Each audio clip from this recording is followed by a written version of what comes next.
الحمد لله رب العالمين والعاقبة للمتقين والصلاة والسلام على سيد الأنبياء والمرسلين اللهم صل على سيدنا ومولانا محمد وعلى آل سيدنا ومولانا محمد وبارك وسلم وصل عليه رب اشرح لي صدري ويسر لي أمري واحلل عقدة من لساني يفقهوا قولي سبحان ربك رب العزة عما يصفون وسلام على المرسلين والحمد لله رب العالمين۔ سورۃ الضحیٰ کے مضامین کا بیان چل رہا ہے۔ گزشتہ نشست میں اس موضوع کے متعلق آپ حضرات کے سامنے کچھ گزارشات پیش کر دی گئی تھیں کہ اس سورۃ الضحیٰ میں 9 مضامین بیان ہوئے ہیں۔ 3 جملے وہ ہیں جن میں نبی پاک صلی اللہ تعالی علیہ وآلہ وسلم کی تسلی کروائی جا رہی ہے۔ 3 جملے وہ ہیں کہ جس میں اللہ جل شانہ نے آپ علیہ الصلاۃ والسلام پر اپنے 3 احسانات بیان فرمائے، اور 3 جملے وہ ہیں کہ جس میں اللہ جل شانہ نے 3 احکامات بیان فرمائے۔ بات چل رہی تھی اس عنوان پر کہ اللہ جل شانہ نے حضور علیہ الصلاۃ والسلام پر جو احسانات فرمائے ہیں ان میں سے ایک احسان یہ بھی فرمایا کہ وَوَجَدَكَ عَائِلًا فَأَغْنَىٰ، کہ آپ مفلس تھے، ہم نے آپ کو غنی کر دیا۔ اور اس حوالے سے میں نے یہ گزارشات آپ حضرات کی خدمت میں عرض کر دی تھیں کہ غنا سے مراد یہاں پر صرف پیسے کا غنا نہیں ہے، بلکہ اصل غنا دل کا غنا ہے، کہ اللہ جل شانہ نے نبی علیہ الصلاۃ والسلام کو فرمایا کہ ہم نے آپ کو دل کا غنا عطا فرما دیا ہے۔ اور اس حوالے سے کچھ گزارشات میں نے عرض کر دی تھیں، کچھ گزارشات آج کی نشست میں آپ حضرات کے سامنے عرض کر دوں۔ سب سے پہلے تو یہ سمجھ لیں کہ دل کا غنا اس کا مطلب کیا ہوتا ہے، جسے میں نے اپنے الفاظ میں یہ بیان کیا تھا کہ پیسہ خرچ کرنے کے لیے دل کا بڑا ہونا ضروری ہے، یہ اصل میں دل کا غنا ہے۔ لیکن حقیقت میں دل کا غنا سے مراد یہ ہے کہ آپ کے پاس کچھ ہو یا نہ ہو، سمجھیے گا ذرا اس بات کو، کہ آپ کے پاس کچھ ہو یا نہ ہو لیکن کسی دوسرے کے مال پر آپ کی نظر نہ ہو، دوسرے کے مال اور اسباب پر آپ کی نظر نہ ہو۔ اگر فرض کریں کہ ایک بندہ ہے، اس کے پاس صرف موٹر سائیکل ہے، اس کے سامنے والا جو ہے وہ مرسیڈیز میں بیٹھا ہوا ہے، ٹھیک؟ اب 2 ہی کیفیتیں یہاں پر ہو سکتی ہیں۔ ایک کیفیت تو یہ ہو سکتی ہے کہ یار میرے پاس موٹر سائیکل ہے، میرے پاس مرسیڈیز کیوں نہیں ہے، اور ایک کیفیت یہ ہو سکتی ہے اور تیری ایسی کی تیسی۔ یہ ہے دل کا غنا، کہ آپ کی دوسرے کے نہ مال پر نظر ہو، نہ اسباب پر نظر ہو، نہ آپ کے دل کے اندر یہ خیال پیدا ہو کہ اس کے پاس یہ آیا کہاں سے۔ اس چیز کو کہا گیا ہے کہ بھئی اصل غنا جو ہے وہ یہ دل کا غنا ہے۔ اور اس حوالے سے حضور علیہ الصلاۃ والسلام نے بھی یہ بات ارشاد فرما دی ہے کہ بھئی غنا مال سے نہیں آتا، غنا دل سے آتا ہے۔ بھئی آپ کے پاس پیسہ ہے لیکن پیسہ خرچ کرنے کو دل ہی نہیں کر رہا، تو اس کا مطلب یہ دل کا غنا نہیں ہے۔ جبکہ آپ کے مقابلے میں، آپ سے مراد آپ لوگ نہیں، آپ کے مقابلے میں ایک ایسا شخص ہے کہ جس کے پاس تھوڑا مال ہے لیکن وہ خرچ کرتا ہے تو دل کھول کر خرچ کرتا ہے۔ تو اصل غنا جو ہے وہ یہ چیز ہے۔ پیسہ زیادہ ہو جانا، امیر زیادہ ہو جانا، یہ امیری نہیں ہے۔ اصل امیری یہ ہے کہ بھئی جب اللہ پاک آپ کو نعمتیں عطا فرما دیں، دولت عطا فرما دیں، ثروت عطا فرما دیں، تو پھر اس کو استعمال کرنے کا ڈھنگ بھی آنا چاہیے، اس کو استعمال کرنے کا رنگ بھی آپ میں آنا چاہیے۔ میں 1-2 احادیث آپ کے سامنے بیان کر دیتا ہوں، پھر اس کے بعد جو ہے وہ بات کو آگے لے کے چلتے ہیں۔ حضور علیہ الصلاۃ والسلام فرماتے ہیں، یہ اسی مضمون کے متعلق حدیث آپ کو سنا رہا ہوں، کہ الید العلیٰ خیر من الید السفلیٰ، کہ اوپر والا ہاتھ جو ہے وہ نیچے والے ہاتھ سے بہتر ہے۔ اوپر والے ہاتھ سے مراد خرچ کرنے والا ہاتھ، اور نیچے والے ہاتھ سے مراد مانگنے والا ہاتھ۔ تو فرمایا کہ خرچ کرنے والا ہاتھ جو ہے وہ مانگنے والے ہاتھ سے بہتر ہے۔ اور پھر فرمایا کہ وَابْدَأْ بِمَا تَعُولُ، اچھا لمیاں اگر آپ نے پیسے دے دیے ہیں تو اب خرچ کیسے کریں، شروع کہاں سے کریں، نقطہ آغاز کیا ہونا چاہیے؟ تو فرمایا کہ نقطہ آغاز وہ ہونا چاہیے، وہ لوگ ہونے چاہیے جو تمہارے اہل و عیال ہیں۔ سمجھ میں آ رہی ہے بات کہ نہیں آ رہی؟ بھائی بیوی، بچے، ماں باپ، بہن بھائی، یہ آپ کے اہل و عیال ہیں، تو بجائے دوستوں پر پیسہ اڑانے کے اپنے اہل و عیال پر پیسہ اڑاؤ۔ میں یہ نہیں کہتا کہ دوستوں پہ پیسہ نہ اڑاؤ، ہم بھی تو آپ کے دوست نہیں ہیں نا، یہ نہ ہو کہ آپ ہماری دعوتیں بھی بند کر دیں۔ وہ پہلے ہی نہیں کرتے، وہ جو رئیس ہیں وہ بھی بند کر دیں، پہلے ہی نہیں ہوتی ہماری دعوتیں، تو ہیں, تو اگر وہ تھوڑی بہت کوئی کر بھی دے تو میں نے کہا وہ بھی نہ بند ہو جائے نا. مطلب دوستوں پہ پیسہ اڑاؤ, ضرور اڑاؤ, لیکن پہلے اپنے بیوی بچوں پر. یہ آپ کی کفالت میں ہے. اگر والدین بوڑھے ہیں, محتاج ہیں, ان کا کوئی آسرا نہیں ہے, کوئی اور ذریعہ نہیں ہے ان کی آمدن کا, تو پھر آپ پر فرض ہے کہ آپ اپنے والدین کی ضروریات کو پورا کریں. آپ کے بہن بھائی اگر آپ کی کفالت میں ہیں تو آپ کی ذمہ داری میں ہے, آپ پر لازم ہے کہ آپ ان کی ضروریات کو کیا کریں گے بھائی, پورا کریں گے. تو اس لیے فرمایا کہ بھائی خرچ کرنے کا آغاز کہاں سے کرنا ہے, کہ وَابْدَأْ بِمَا تَعُولُ, جو تمہارے اہل و عیال ہیں یہاں سے مال خرچ کرنے کا جو ہے وہ آغاز کرو. اور اس کے بعد ارشاد فرمایا کہ خیر الصدقۃ عن ظہر غنی, کہ بھائی بہترین صدقہ وہ ہے کہ جس کے بعد بھی غنا باقی رہے. اچھا, اب یہ ایک حدیث ہے, اس ایک حدیث میں 5-6 جملے ہیں, اور یہ ایسی حدیث ہے کہ اب اس ایک ان 5-6 جملوں کو کر لوں تو پھر میرے باقی مضامین جو ہیں وہ رہ جائیں گے. اب آپ دیکھیں ذرا کہ حضور علیہ الصلوۃ والسلام نے کتنی گہری بات اس ایک چھوٹے سے جملے میں ارشاد فرما دی کہ بھائی اصل صدقہ وہ ہے کہ جو صدقہ کرنے کے بعد بھی تمہارا غنا باقی رہے. کیا مطلب ہے اس کا؟ اس کا مطلب یہ ہے کہ تمہارے پاس صدقہ و خیرات کرنے کے بعد بھی مال بچ جائے. ایک ظاہری مطلب تو اس کا یہ ہے, مطلب یہ نہیں کہ تم نے صدقہ و خیرات کرنا ہے تو سارا کا سارا مال صدقہ و خیرات کر دیا, یہ درست نہیں ہے. ایک صحابی ہیں, مجھے اچانک ان کی وہ ایک حدیث یاد آ گئی, اب نام مجھے کنفیوژن ہے کیونکہ مطالعے میں نہیں ہے, اچانک یاد آ گئی. غالباً سعد بن ابی وقاص ہیں رضی اللہ تعالیٰ عنہ, یا کوئی اور صحابی ہیں, وہ بیمار تھے. تو حضور علیہ الصلوۃ والسلام ان کی عیادت کے لیے تشریف لے گئے.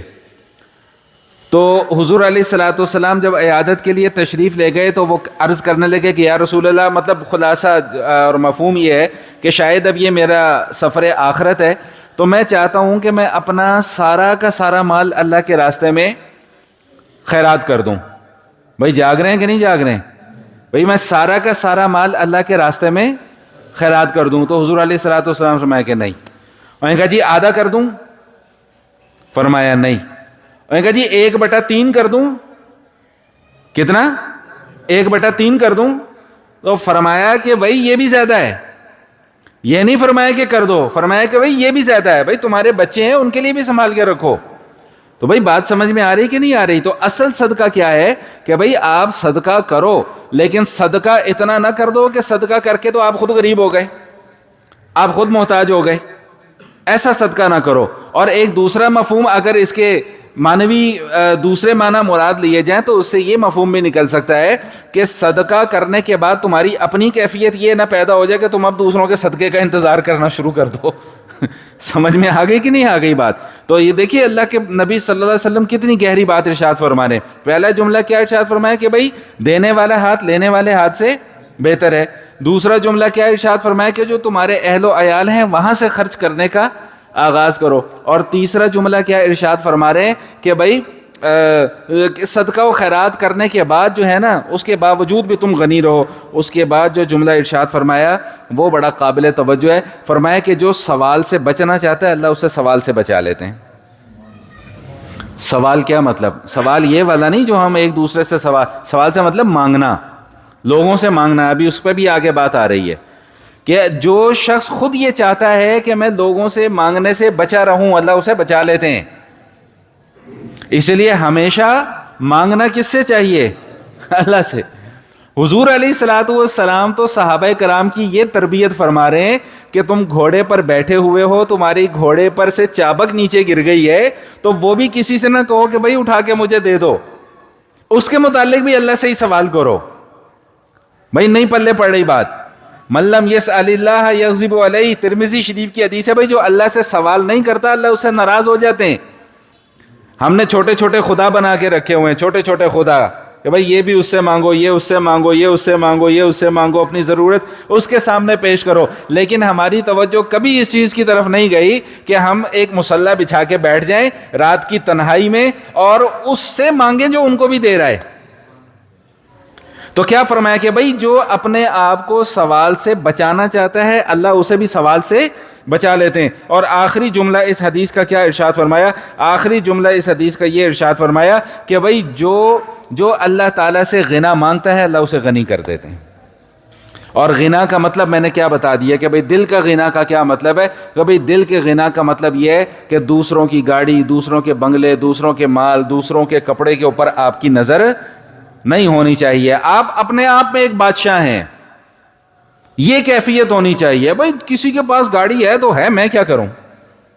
بھئی کسی کے پاس 2 کنال کا بنگلہ ہے تو ہے، ٹھیک ہے، ہوگا بھئی، اس نے اپنے پیسوں سے بنایا ہے، اللہ ہمیں بھی بنا کے دے دے گا انشاءاللہ.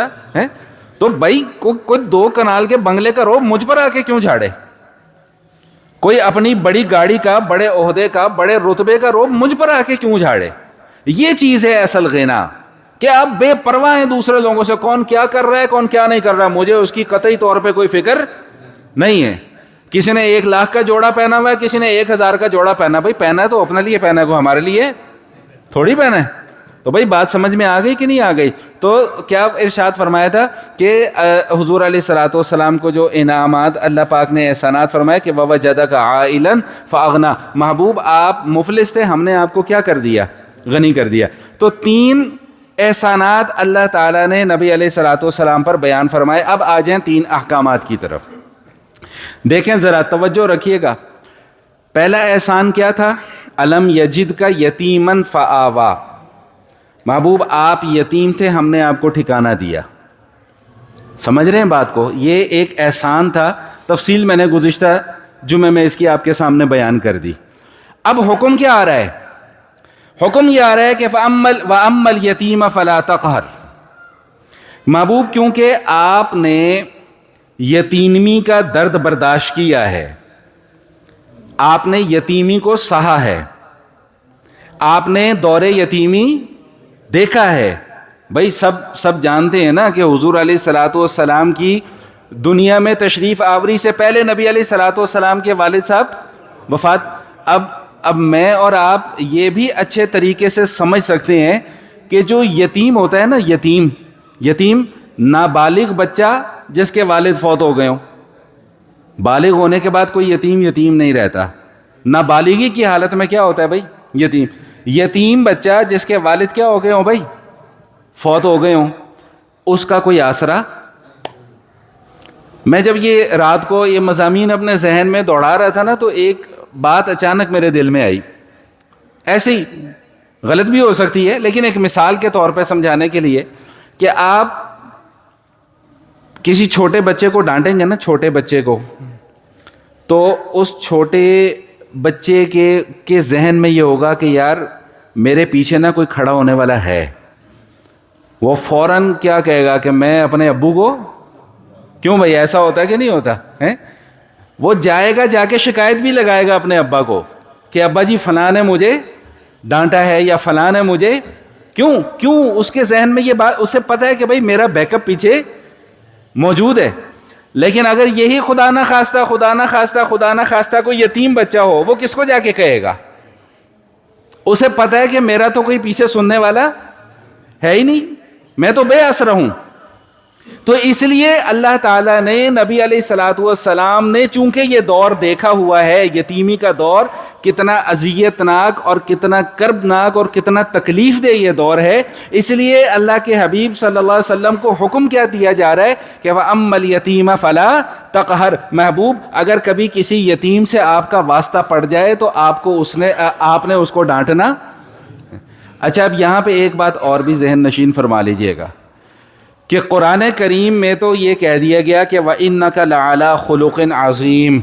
محبوب آپ کے اخلاق سب سے بہتر ہیں، سب سے اونچے ہیں، سب سے بڑے ہیں. اور ادھر محبوب کو کیا کہا جا رہا ہے کہ آپ نے یتیم کو ڈانٹنا. بھائی جب اخلاق اچھے ہوں گے تو کوئی یتیم کو کیوں ڈانٹے گا؟ بھائی نقطہ سمجھ میں آ رہا ہے کہ نہیں آ رہا؟ کہ ایک طرف اعلان کیا ہے کہ آپ کے اخلاق سب سے عظیم ہیں، اور ادھر کیا بتلایا جا رہا ہے کہ آپ نے یتیم کو ڈانٹنا. تو بھئی جب اخلاق عظیم ہیں تو وہ یتیم کو ڈانٹیں گے کیوں؟ تو اصل نقطہ سمجھانے کا مقصد یہ تھا کہ یہ حکم بیان کرنا میرے اور آپ کے لیے ہے. حضور علیہ الصلوۃ والسلام کی شان اقدس تو اتنی اونچی ہے، اتنی بڑی ہے کہ ان سے تو یہ تاثر لیا ہی نہیں جا سکتا کہ حضور کبھی کسی یتیم کو ڈانٹے. تو یہ حکم کس کے لیے بیان کیا جا رہا ہے؟ یہ حکم میرے اور آپ کے لیے بیان کیا جا رہا ہے. ابھی 2-3 جمعے پہلے بھی اس مضمون پر بات گزری تھی، میں نے وہاں بھی 2-3 احادیث آپ کو سنائی تھی کہ حضور علیہ الصلوۃ والسلام نے ایسے 2 انگلیوں کا اشارہ کر کے فرمایا کہ انا وکافل الیتیم کہاتین، میں اور کسی یتیم کی پرورش کرنے والا آخرت میں ایسے ہوں گے، ساتھ ملے ہوئے ہوں گے. ایک صحابی نے آ کر عرض کیا کہ یا رسول اللہ میرا دل بڑا سخت ہے، بڑی سختی پائی جاتی ہے دل کے اندر، دل کی نرمی کا کوئی علاج بتلا دیجئے. فرمایا کہ یتیم کے سر پر ہاتھ پھیرو. ایک حدیث میں یہ ارشاد فرمایا کہ مسلمانوں کے گھروں میں، بستیوں میں سب سے بہترین گھر وہ گھر ہے جہاں پر کوئی یتیم ہو اور اس کے ساتھ اچھا سلوک کیا جاتا ہو، اور سب سے بدترین گھر وہ گھر ہے کہ جہاں پر کوئی یتیم ہو اور اس کے ساتھ برا سلوک کیا جاتا ہو.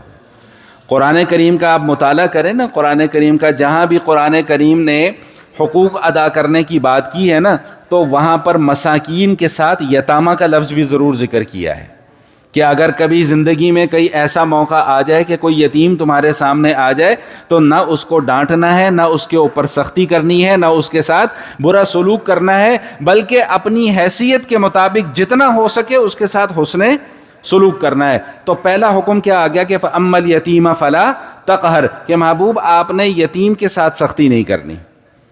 دوسرا حکم کیا آ گیا کہ وَأَمَّا السَّائِلَ فَلَا تَنْهَرْ، کہ اگر کوئی سوال کرنے والا آپ کے پاس سوال کرنے کے لیے آ جائے تو آپ نے اس کو بھی ڈانٹنا نہیں ہے.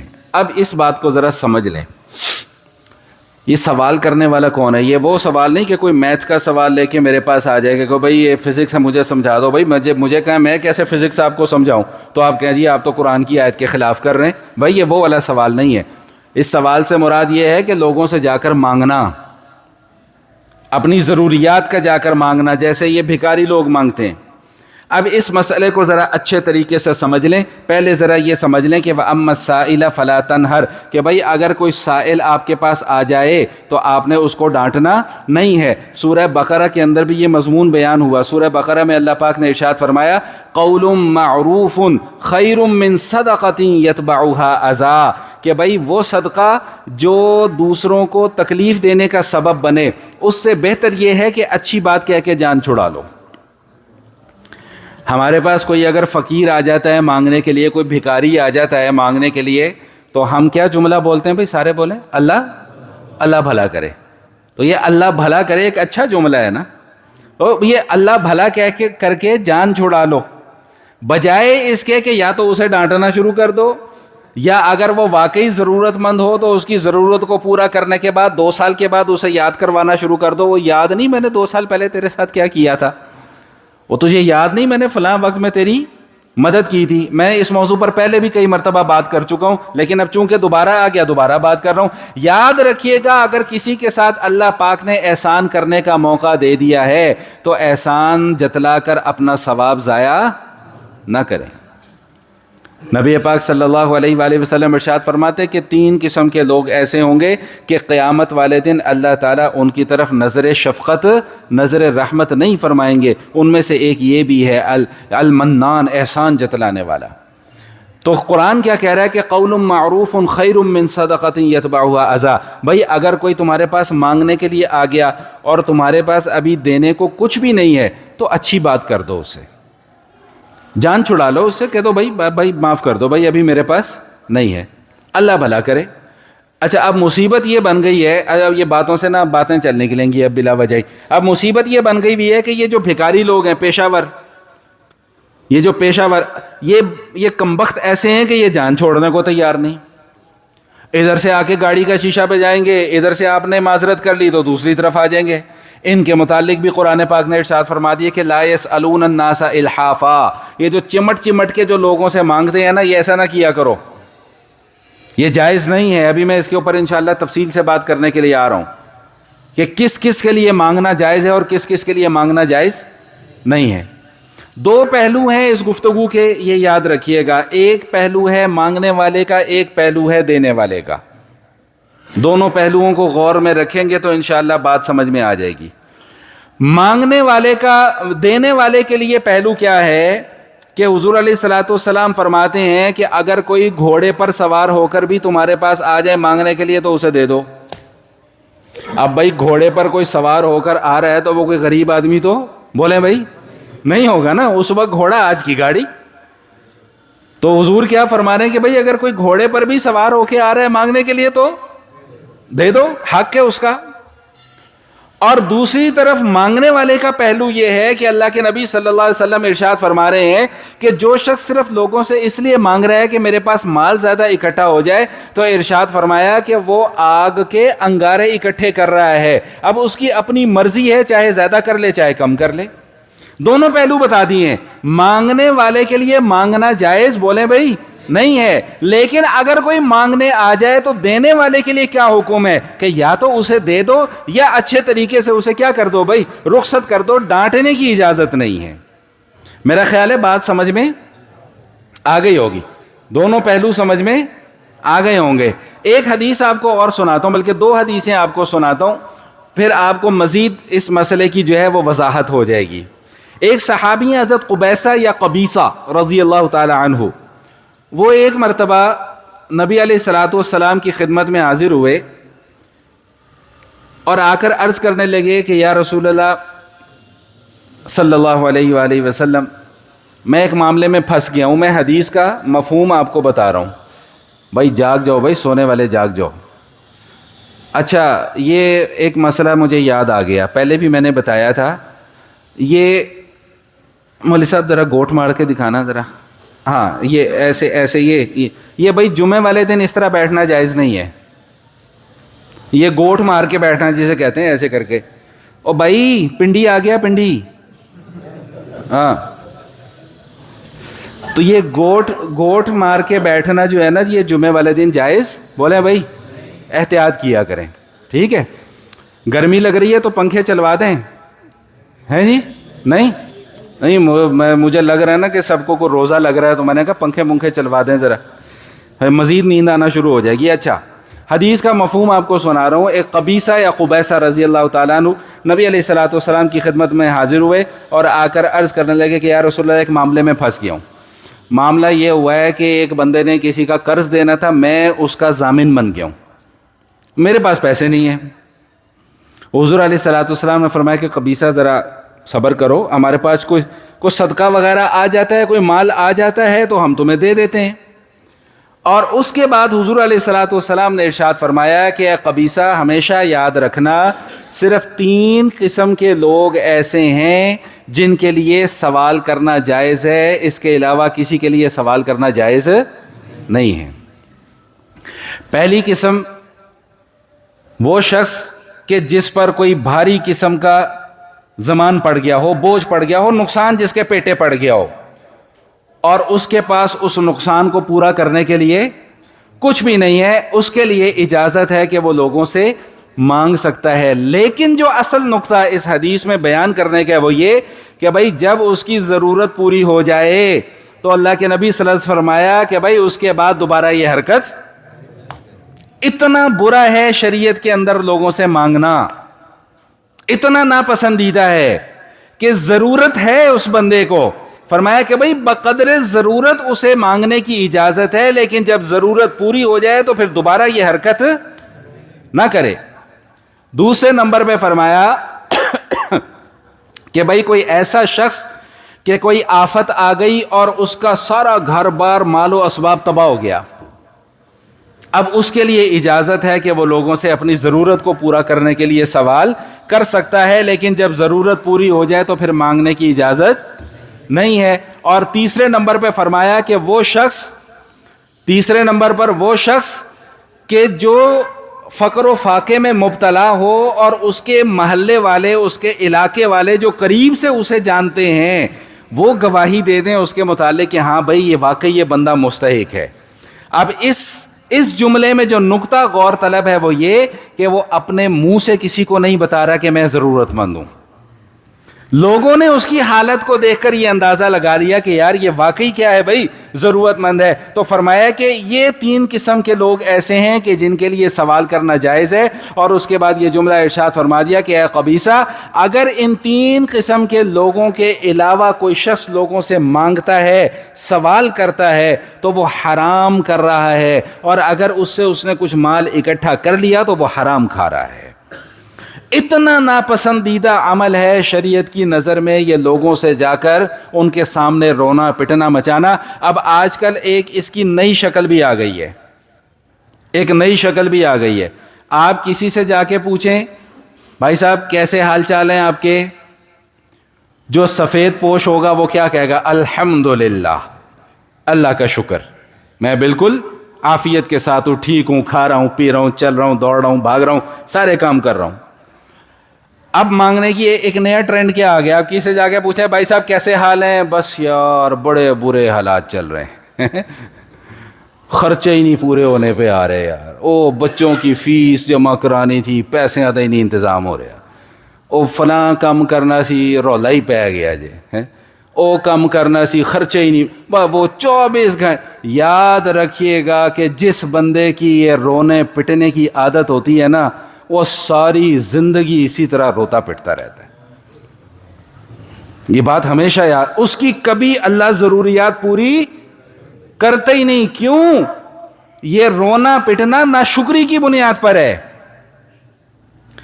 بھائی 3 وقت کا کھانا کھاتے ہیں کہ نہیں کھاتے سارے کے سارے؟ ٹھیک.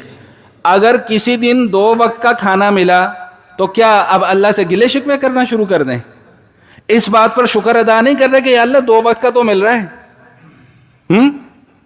اور اس بات پر بھی شکر ادا نہیں کر رہے کہ یا اللہ مجھے کھانے کی طاقت تو مل رہی ہے. وہ ابھی کل آج میری نظر سے ایک خبر گزری، برطانیہ میں کوئی خاتون ہے 50 سال سے اوپر کی، کتا پالا ہوا تھا. بڑا شوق ہے نا، ہمیں بھی کتے پالنے کا بڑا شوق ہے. شریعت کہتی ہے کتا نہیں پالنا، ہم کہتے ہیں نہیں ہم نے پالنا ہے، ہمارا شوق ہے.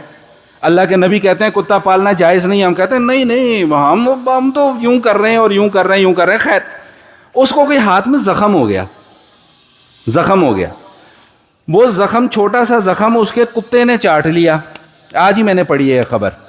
اس کے کتے نے چاٹ لیا وہ زخم، اور وہ لکھا ہے کہ جیسے ہی اس کے کتے نے وہ زخم چاٹا 24 گھنٹے کے اندر اس کا پورا جو نظام تھا نا، جسمانی نظام، اندرونی نظام، وہ مفلوج ہو گیا. ختم ہو گئی کہانی اس کی. ٹانگیں کٹوا بیٹھی ہے، ہاتھ کام کرنا چھوڑ گئے، زبان کام نہیں کر رہی، کھانے پینے سے قاصر ہے. میں اس پہلو پر بات نہیں کر رہا کہ شریعت کے احکام تو بھائی میری سمجھ میں آئیں نہ آئیں، شریعت کے احکام اپنی جگہ پر درست ہیں. میں صرف اور صرف شکر کے اوپر بات کرنا چاہ رہا تھا کہ اب وہ ایک عورت ہے، وہ اس کی ٹانگیں بھی کٹ گئی ہیں، وہ چلنے پھرنے سے قاصر ہے. بھائی تم اللہ کا شکر ادا کرو، اللہ تمہیں چلا رہے ہیں. اللہ کا شکر ادا کرو کہ اگر 1 وقت کا کھانا نہیں ملا، کم از کم اللہ نے بولنے کی طاقت تو بولیں بھائی دی ہوئی ہے، دیکھنے کی طاقت تو دی ہوئی ہے، سننے کی طاقت تو دی ہوئی ہے. جسم کے اندر ابھی اتنی قوت ہے کہ میں کسی چیز کو پکڑنا چاہوں تو اس کی گرفت میں مضبوطی سے کر سکتا ہوں. تو یہ طبیعت کے اندر ناشکری. تو کیا فرمایا کہ بھائی یہ 3 قسم کے لوگ ہیں کہ جن کے لیے صرف مانگنا جائز ہے، اس کے علاوہ کسی اور کے لیے مانگنا جائز نہیں ہے. کیوں؟ اس لیے اللہ کو یہ بات پسند نہیں ہے کہ پیدا میں نے کیا ہے، کھلانے پلانے کا انتظام میں نے کیا ہے، مانگتا لوگوں سے ہے کہ نہیں. ہماری مسجد میں ایک مرتبہ ایک صاحب آئے یہاں پر آ کے، وہ یہ جو مسجدوں میں آتے ہیں، میں بھائی اس معاملے میں بہت سخت ہوں الحمدللہ ثم الحمدللہ. ہمارے جو نمازی بیٹھے ہوئے، آپ ان سے پوچھ لیں کہ اب ہماری مسجد میں آ کے الحمدللہ کوئی اعلان نہیں کرتا. اس کی بھی وجہ ہے، مولوی بڑا سخت ہے. بھائی مولوی کسی وجہ سے سخت ہے. اللہ کے نبی نے فرمایا کہ جو شخص مسجد میں کھڑا ہو کر اپنی ضروریات کا سوال کرنا شروع کر دے، اس کو بددعا دو کہ اللہ تیری ضرورت کبھی پوری نہ کرے. جائز ہی نہیں ہے، مسجد میں اللہ کا گھر ہے یار. اور میں نے ایسے ایک مرتبہ ایک بہروپیے کو پکڑ لیا باہر. میں نے کہا یار مجھے ایک سوال کا جواب چاہیے. کہتا جی پوچھیں. میں نے کہا اللہ کے گھر میں کھڑے ہو کر لوگوں سے مانگتے ہوئے شرم نہیں آتی؟ نہیں سمجھ میں آئی بات. اللہ کے گھر میں کھڑے ہو کر لوگوں سے مانگتے ہوئے شرم نہیں آتی؟ قبلے کی طرف رخ کر کے کھڑے ہوئے ہو، اللہ اکبر، کس کے لیے کر رہے ہو اللہ اکبر؟ بھائی بولو نا بھائی، تو مانگنا لوگوں سے۔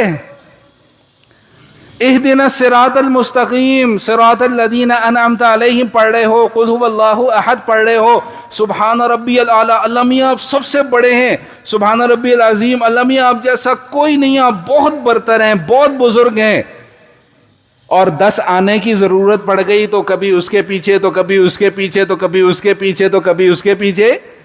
اور ظالم، جس نے تجھے اتنا بڑا وجود دے دیا، جس نے تجھے رہنے کا تیرے پوری دنیا میں تیرے لیے ایک نظام بنا دیا، ایک سسٹم بنا دیا، وہ تیرے 10 آنے کی ضرورت نہیں پوری کر سکتا؟ اور اگر تھوڑی سی اس کی کسی حکمت کی وجہ سے ضرورت پوری ہونے میں تاخیر ہو گئی ہے تو تو اپنے اس رب کو ہی بھول بیٹھا ہے۔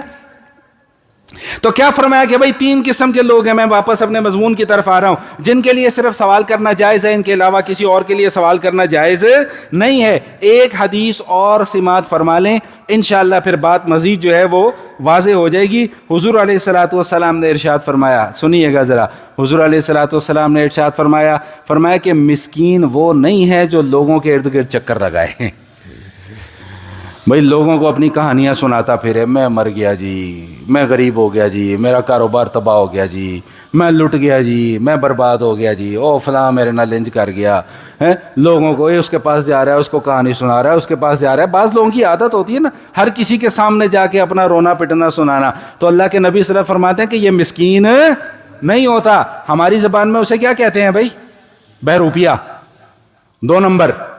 اس کا کام ہی کیا ہے بھائی؟ لوگوں سے ہمدردیاں جتانا، بس کسی طریقے سے مجھے 2-4 نوٹ کہیں سے مل جائیں، 2 آنے مل جائیں، 4 آنے مل جائیں۔ اللہ کے نبی کیا فرما رہے ہیں؟ فرمایا کہ بھائی مسکین وہ نہیں ہے جو لوگوں کے گرد چکر لگائے، 1 کھجور یا 2 کھجور کے لیے لوگوں سے مانگتا پھرے۔ فرمایا کہ ایسا شخص مسکین نہیں ہوتا۔ بھائی پھر مسکین کون ہوتا ہے؟ اللہ کے حبیب صلی اللہ علیہ وسلم فرماتے ہیں کہ مسکین وہ ہوتا ہے کہ جس کے پاس مال نہیں ہوتا۔ جس کے پاس کیا نہیں ہوتا بھائی؟ مال نہیں ہوتا، لیکن وہ لوگوں کو جا جا کر اپنی کہانیاں بھی نہیں سناتا۔ اور تیسری صفت کیا بیان فرمائی کہ اس کے پہننے اڑنے سے بھی نہیں لگتا کہ یہ مسکین ہے۔ جیسے ہمارے معاشرے میں کہتے ہیں وائٹ کالر، سفید پوش طبقہ، کہ وہ ابھی میں نے کیا جملہ عرض کیا کہ آپ کسی سفید پوش سے جا کر پوچھیں کہ بھائی کیا حال چال ہے، وہ کیا کہے گا؟ الحمدللہ جی، سب فٹ فاٹ آل اوکے، بالکل بہترین، اچھا پہن رہا ہوں، اچھا کھا رہا ہوں، لیکن اندر سے وہ بیچارہ کیا ہوگا بھائی؟ ختم ہو چکا ہوگا۔ تو بھائی معاشرے کے اندر ایسے لوگ موجود ہیں، ان لوگوں کو تلاش کرنا، ان کو ان کا حق پہنچانا، یہ میری اور آپ کی ذمہ داری ہے۔ آخری جملہ عرض کر رہا ہوں بس اس مضمون کے متعلق، پھر میں بات کو آگے لے کے جا رہا ہوں کہ بھائی دیکھو، جب آپ کسی ایسے شخص کو اپنا مال دے دیتے ہو جو کہ اس مال کا مستحق نہیں ہے، تو یاد رکھنا ہے میری اس بات کہ جو مستحق ہوتا ہے نا اس کا حق مارا جاتا ہے۔